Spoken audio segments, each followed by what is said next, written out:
Bien sûr, bah c'est ça qui a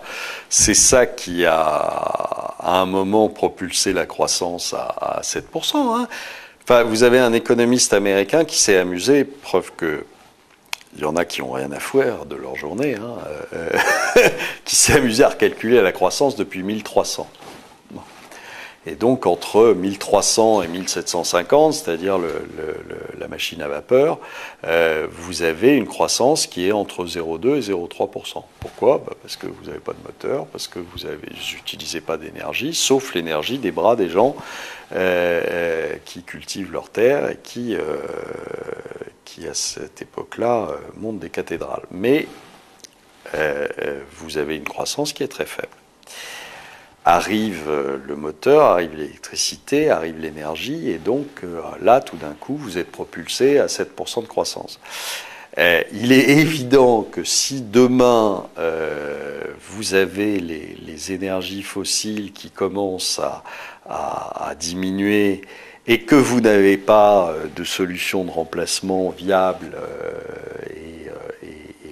et énergétiquement et au niveau de son prix intéressant, bah, ça va peser sur la croissance, c'est clair.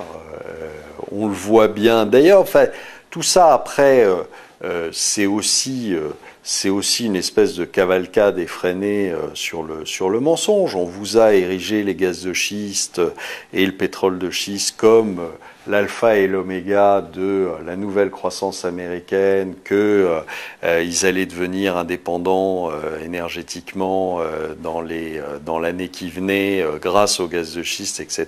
Et puis on s'aperçoit qu'on s'était un chouïa trompé de modèle, que le taux de déclin d'un puits en gaz de schiste, c'est 6,5% par mois, ce qui règle assez le problème assez vite, alors que au départ, on avait pensé que c'était exactement la même chose que les puits classiques.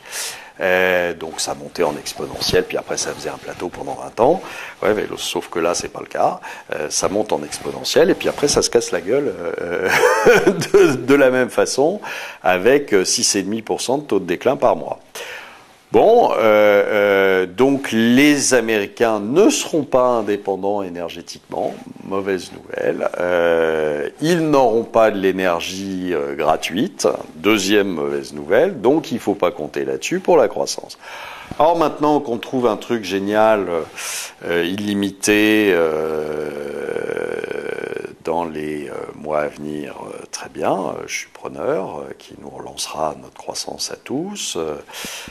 Maintenant, si c'est pas dans les mois à venir et si c'est dans les 15 ans à venir, on va pas se marrer pendant 15 ans, quoi. Il va falloir attendre que tout d'un coup, le Père Noël descende sur Terre et nous amène le nouveau paradigme qui fera qu'on va retourner à 7% de croissance et qu'à ce moment-là, on pourra relancer tous les programmes sociaux et tout dans la joie et la bonne humeur. Maintenant, je suis pas sûr que ça arrive dans les 15 ans qui viennent. Il y a quelque chose à dire aux gens, c'est essayez de garder votre esprit critique. C'est-à-dire qu'aujourd'hui, on a l'impression quand même que les gens se font bien manipuler et qu'ils n'ont absolument pas l'esprit critique. C'est-à-dire ils écoutent ce qu'on leur dit. On leur dit il y a 7% de chômage aux États-Unis, ils répètent il y a 7% de chômage aux États-Unis, sans jamais se poser des questions sur la véracité des chiffres, sur la cohérence des chiffres, sur ce qu'on leur dit. Et alors vous avez des politiques qui se régalent à nous expliquer qu'un moins ça devient un plus.